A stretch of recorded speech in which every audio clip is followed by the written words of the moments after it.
ଛଟେ ଆଉ ଖାଇନ ଖାଇକି ଯାଉନ ଆସିବ।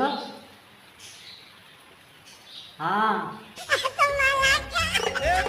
ଭାଇ ଭାଇ ଭଲ ଅଛନ୍ତି ଆଉ ସେଥିପାଇଁ ପଚାରିଲି ଆଉ ତମ ରାଗିଲେ କ'ଣ ରାଗିଲେ କିଛି ହବନି ଖାଇକି ଆସିବ ଖାଇକି ଆସ। ଭାଇ ଶୁଣିଲେ ତୁ କହିଲୁ ତୋ କଥା ମୁଁ ମାନିଲି ମାନିଛି କି ନାହିଁ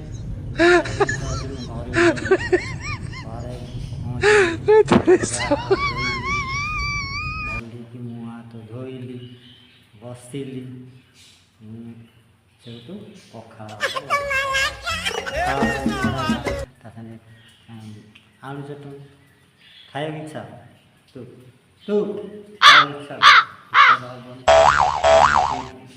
ସେଇଥିପାଇଁ ମୁଁ ରାଗିଛି ତୁ